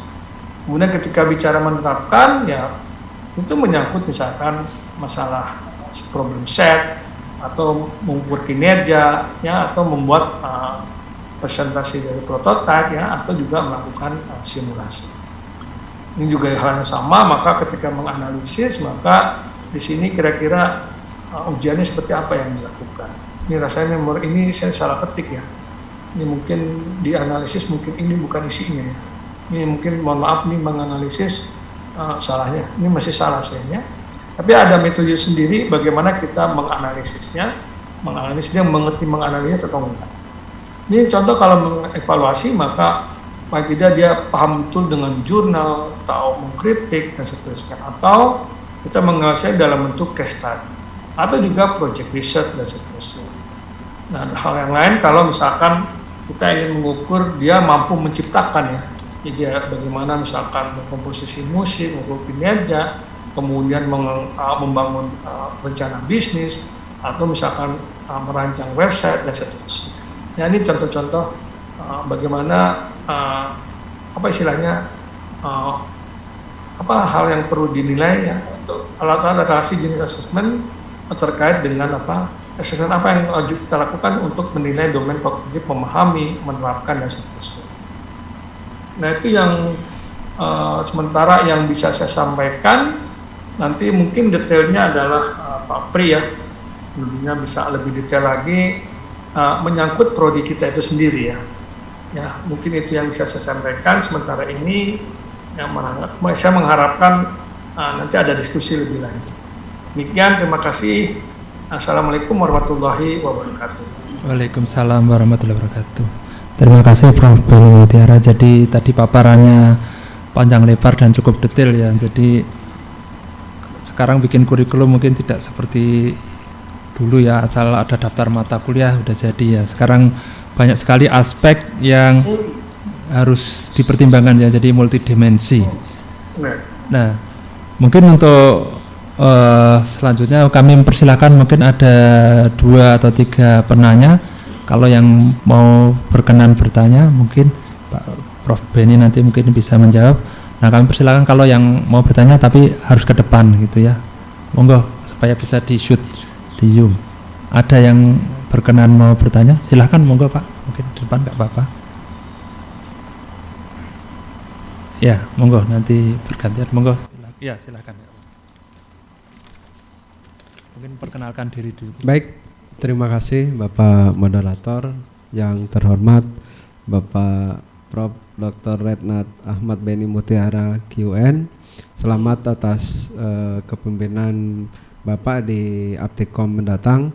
Perkenalkan, nama saya cukup pendek sependek orangnya, nama saya Sarmidi dari dari Universitas Bakti Tunas Husada Kota Tasikmalaya. Kami datang, mohon maaf,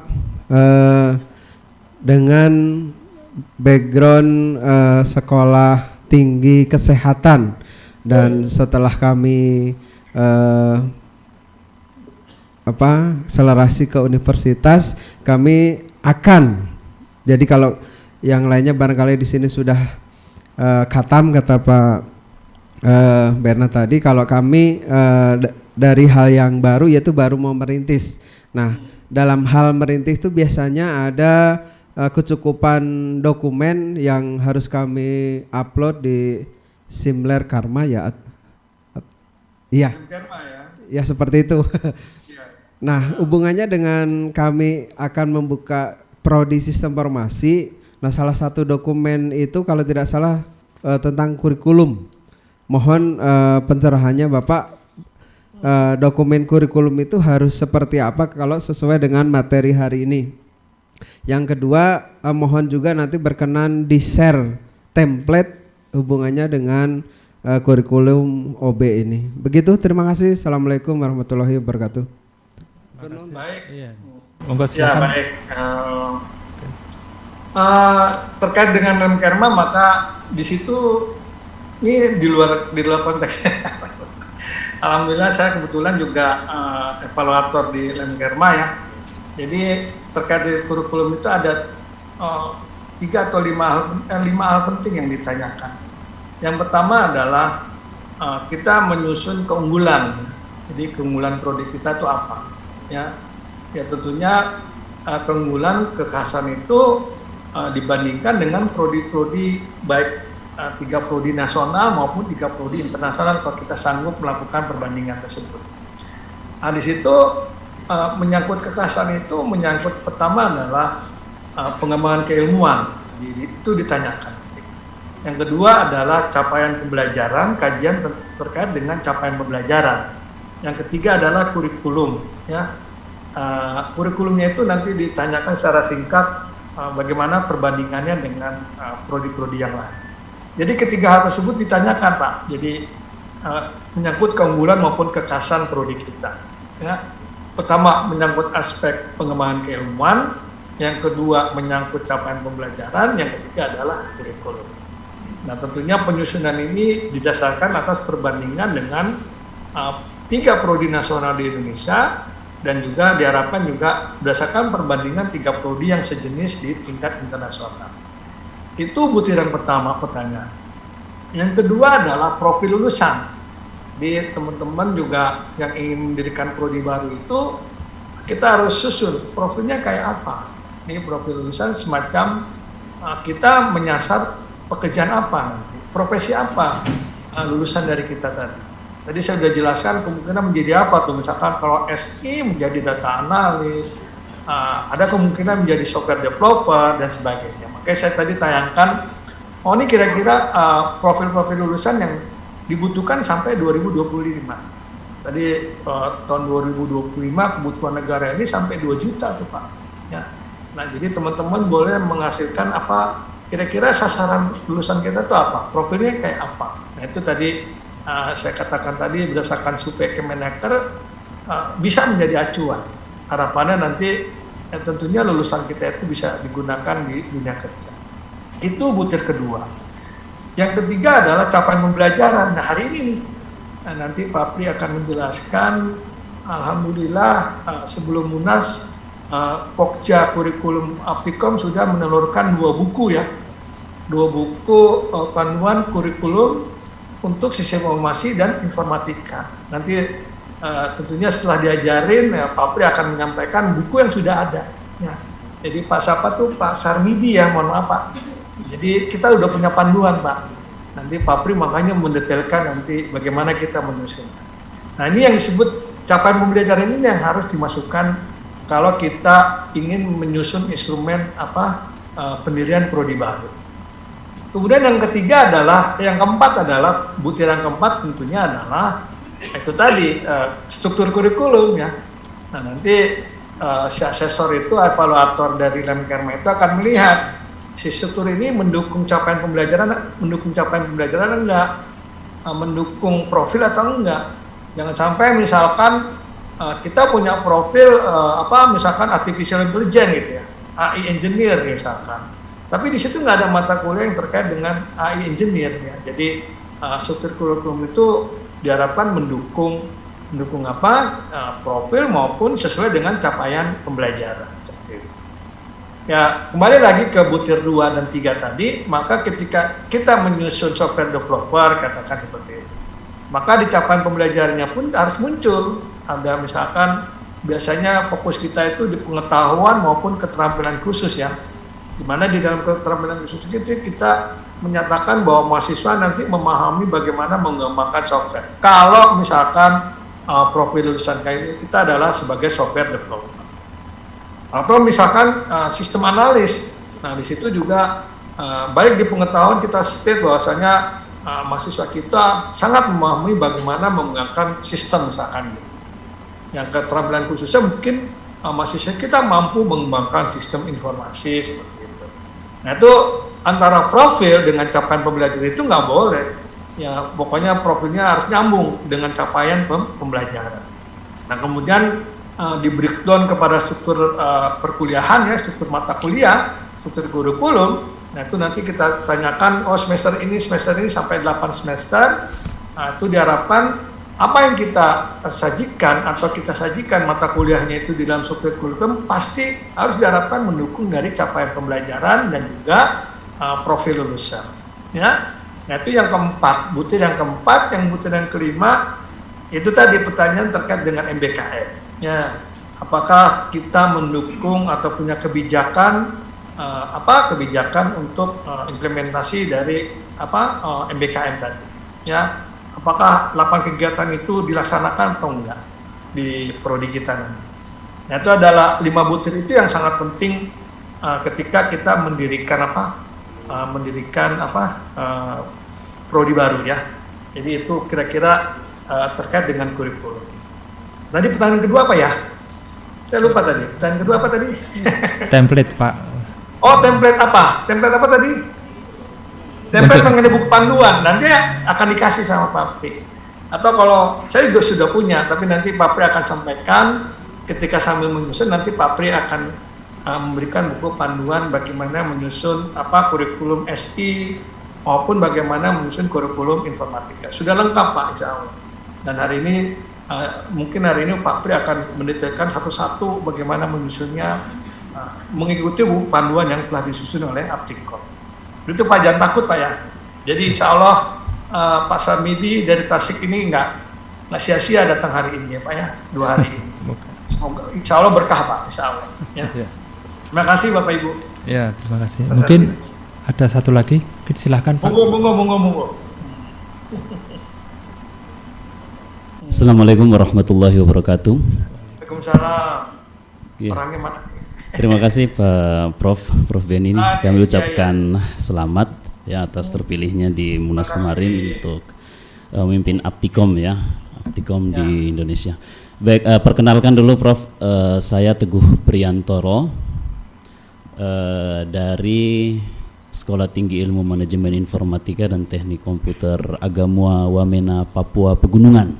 Oh subhanallah. Jadi provinsinya sekarang bukan di Papua, tapi masuk ke daerah otonomi baru di Provinsi Papua Pegunungan. Alhamdulillah berkesempatan bisa hadir bergabung di sini bersama teman-teman semua. Ya, salam dari Papua Pegunungan.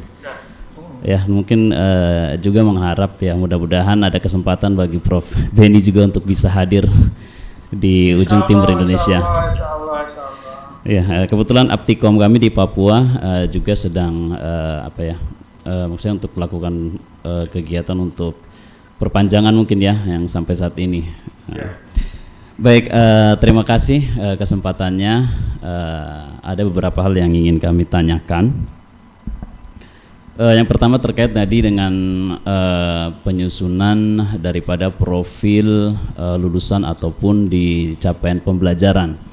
Mungkin yang jadi permasalahan ini kan keadaan mahasiswa kita itu kan masing-masing kan berbeda kondisinya, kita tahu mungkin ya. Mungkin teman-teman di daerah barat sini dengan mungkin kami di daerah timur kan kondisinya itu berbeda. Sedangkan kita dituntut untuk bisa menyusun itu dengan sebuah standar. Nah, yang jadi masalah kan misalkan kalau kualifikasinya ini adalah mungkin kami di program studi teknik komputer dengan di sistem informasi, kita harus menyesuaikan dengan standar yang sama dengan teman-teman di daerah barat. Ini kan mungkin cukup rumit gitu ya, cukup susah juga. Sekiranya bagaimana sih maksudnya untuk penyusunan kurikulum ini atau penyusunan di profil maupun capaian pembelajaran sampai nanti di RPS-nya, bagaimana kita menyesuaikan ini dengan kondisi mahasiswa dan tentunya pasti juga dengan kondisi peluang kerja yang ada, gitu. Itu seperti apa?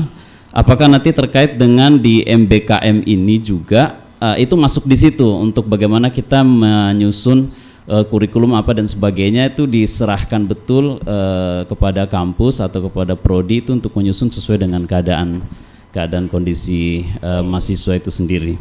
Itu pertanyaan pertama, Pak Prof. Kemudian pertanyaan kedua, penyusunan di capaian pembelajaran ini dan profil ini, jikalau kita dihadapkan dengan prodi yang memiliki mungkin kelas yang berbeda, mungkin satu kelas reguler atau kemudian yang satunya ada kelas ekstensinya gitu ya, atau kelas-kelas karyawan seperti itu. Apakah juga harus disamakan atau bagaimana? Karena pasti kan kondisi daripada kelas ini kan juga itu berbeda ya untuk mahasiswanya. Ya, kebetulan yang kami alami di sana seperti itu. Ada yang kami namakan di situ memang adalah kelas ekstensi juga, kelas untuk yang sudah bekerja dengan yang kelas yang mahasiswa murni. Ini kan juga waktu perkuliahannya berbeda ya, kemudian kondisi usia juga itu berbeda dan sebagainya ya, sehingga ini bagaimana nih nanti strateginya untuk bagaimana menyusun ini ya. Mudah-mudahan nanti ya di sini sebagai awal untuk membuka, nanti bisa dilanjutkan nanti dengan workshop atau kegiatan-kegiatan berikutnya yang sekiranya nanti bisa mengakomodir hal-hal situasi seperti ini. Mungkin itu Prof. Beni, terima kasih banyak kesempatannya. Salam dari kami di Papua Pegunungan. Assalamualaikum warahmatullahi wabarakatuh. Waalaikumsalam. Saya apresiasi dulu ya, sudah mau hadir, luar biasa. Alhamdulillah. Ternyata ada yang dari Papua juga ya. Bersyukur ya. Jadi kita serius sekali nih di workshop ini karena memang istilahnya kewajiban kita ya. Dan menjadi kewajiban moral kita itu supaya menghasilkan bangsa ini atau lulusan yang bermutu. Saya jawab yang kedua tadi dulu ya, yang paling mudah saya jawab. Yang satu tuh perlu pertimbangan banyak sekali. Yang kedua itu CPL-nya harus sama Pak. Ya, mau yang reguler maupun yang yang kelas karyawan seperti kelas karyawan. Ya. Nah, saya pikir CPL-nya harus sama Pak. Cuma mode pembelajarannya yang kita punya strategi ya. Mungkin karena dia kelas karyawan itu waktu mereka nggak banyak. Nah itu kita bisa membuatkan istilahnya e-learning Pak. Jadi kita pakai e-learning, mereka kuliahnya bisa malam untuk mengejar pengetahuan tadi seperti itu. Nah itu adalah strategi ketika kita kelas karyawan karena mereka baru sore dan sebagainya. Maka kita boleh dikatakan kita suapin banyak kuliah-kuliah online-nya Pak. Ya. Supaya tadi capaian pembelajaran itu tercapai dengan sama dengan yang reguler tadi. Yang mungkin nanti kelemahan mereka ketika bicara mungkin nggak juga ya karena dia kelas karyawan mungkin MBKM-nya sudah terpenuhi gitu ya. Jadi dia bisa juga sekaligus menerapkan MBKM karena mereka kelas-kelas karyawan dia bisa sekaligus praktek apa yang dilakukan di kampus dengan di tempat pekerjaan. Itu enaknya mereka gitu, kelas karyawan bisa langsung coba implementasi. Paling nanti ada surat secara akademik, perjanjian dengan tempat kerja mereka ya, bagaimana ini sekaligus mahasiswa ini bisa magang di tempat kerja tersebut. Tapi ya itu tadi, capaian pembelajaran nggak boleh dibedakan Pak. Capaian pembelajaran tetap sama, cuma mode pembelajarannya itu mungkin kalau reguler itu daringnya itu agak dikurangi misalkan ya. Sementara kalau yang kelas malam itu mungkin daringnya lebih banyak. Cuma nanti kelebihannya kalau kelas karyawan, kalau bicara magang dia udah nomor 1 itu ya. Otomatis kita bisa kasih kebijakan atau surat tertentu dari rektor bahwasanya tempat dia bekerja itu bisa digunakan menjadi tempat magang. Syukur-syukur sesuai bidang ya. Syukur-syukur sesuai bidang. Tapi Mas Menteri juga bilang, ketika bicara magang itu nggak mesti sesuai bidang. Ya bisa aja kita sebagai seorang lulusan sistemasi atau mahasiswa sistemasi itu bisa bekerja di misalkan konsultan hukum misalkan atau kerja di kantor pengacara. Gitu. Nah itu juga boleh kata Mas Menteri. Mas Menteri sangat mendukung bahwasanya lulusan kita itu multi talent gitu, ngerti juga gitu masalah hukum dan sebagainya. Jadi kembali lagi saya sudah sampaikan waktu di Munas kemarin nggak mesti sesuai bidang gitu ya. Walaupun nanti mungkin capaian belajarannya agak kita tambahkan ya, kemungkinan capaian belajaran menguasai istilahnya bidang-bidang tertentu yang agak dekat ke informatik. Itu capaian CPL yang mungkin yang sangat terakhir. Kalaupun dia nanti magangnya di tempat yang sesuai bidang, itu capaian pembelajaran kita bisa coret dan seterusnya. Yang jelas nanti ada CPL yang diharapkan si mahasiswa itu juga mengerti yang di bidangnya yang dekat ya, dengan bidangnya dia misalkan. Atau walaupun jauh dia mengerti bidang-bidang lain yang sangat bermanfaat dalam kehidupan seperti itu. Ya, bisa dalam tadi misalkan jadi pengacara dan sebagainya. Ya. Kemudian pertanyaan pertama menyangkut profil. Yang jelas kita punya basis profil lulusan dari sebuah prodi, Pak. Kalau misalkan informatik, ya pastinya dia pasti punya profil paling tidak menjadi software developer. Ya. Nah, software developer itu hampir rasanya di seluruh Indonesia itu sangat dibutuhkan ya Pak ya. Jadi nanti walaupun di Papua pegunungan, nanti banyak perusahaan-perusahaan yang bisa menggunakan lulusan kita itu sebagai software developer. Ya. Nah itu contohnya. Jadi yang penting kita tahu basis prodi kita ini apa nih. Kira-kira prodi kita ini apa, profil lulusan yang sangat cocok dengan prodi kita tersebut. Misalkan tadi saya bilang katakan kalau informatik maka bisa paling nggak jadi software developer, kemudian bisa menjadi kalau misalkan kita punya capaian pembelajaran terkait dengan jaringan, dia bisa menjadi network administrator dan seterusnya. Nah itu kalau informatik misalkan, atau SI misalkan bisa lulusan kita itu misalkan sistem tadi saya bilang jadi sistem analis, atau misalkan kalau kita mengajarkan dia menjadi IT auditor atau AS auditor bisa juga diarahkan ke sana. Nah tentunya yang sangat baik Pak dari siapa tadi Pak siapa tuh saya lupa. Jadi kita survei kebutuhan di Papua itu sendiri ya, Papua pegunungan kira-kira kebutuhan tenaga kerjanya apa.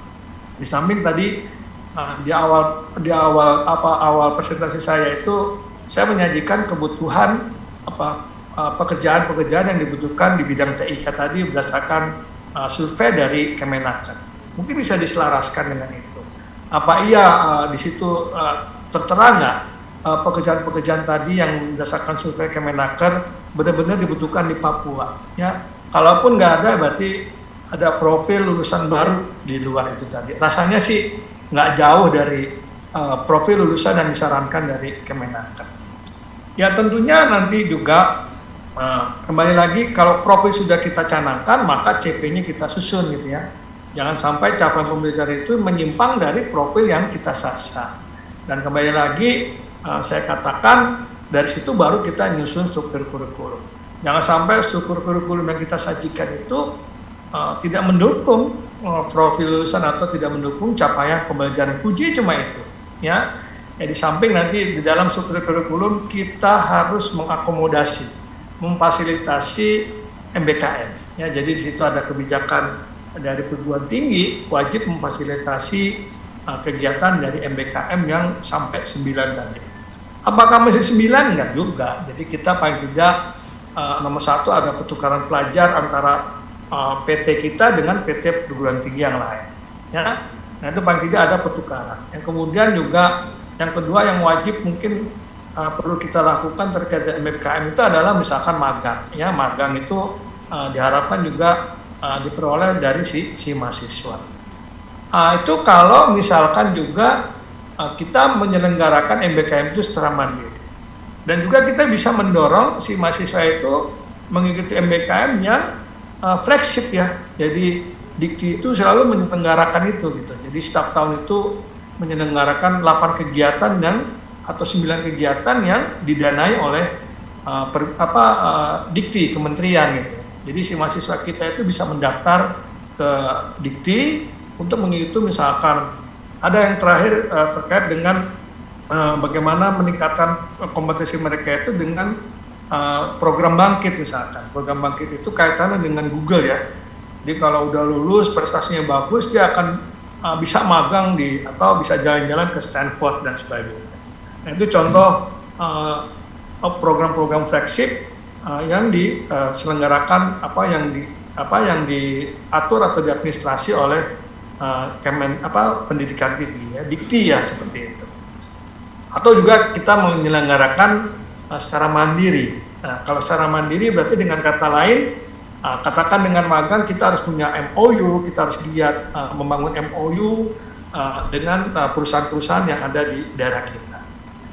Sepertinya itu ya yang kira-kira jawabnya. Jadi kembali lagi profil ya kan kekasan kita ya, mulai dari kekasan prodi kita kayak apa. Mungkin kalau di daerah Papua itu kita harus cari kekasan kita itu apa harusnya yang diperlukan oleh masyarakat. Kemudian baru kita susun profilnya kayak apa, dan tentunya profilnya itu harus sesuai dengan profilnya. Dari profil kita susun namanya capaian pembelajaran. Artinya capaian pembelajaran nggak boleh lari dari profil, kemudian dari capaian pembelajaran turun lagi menjadi struktur kurikulum, ya. Dan kurikulumnya juga harus paling tidak menyasar profil yang kita targetkan seperti itu. Mungkin itu Bapak dari Papua, saya lupa namanya, mohon maaf. Ya, tadi Pak Teguh Ya. Prihantoro. Kira-kira jawabannya itu Pak. Jadi Ya. kuncinya memang kekasan kita, keunggulan kita ke apa nanti kira-kira, ya. Kemudian masuk ke profil masuk ke capaian pembelajaran ke struktur mata kuliah.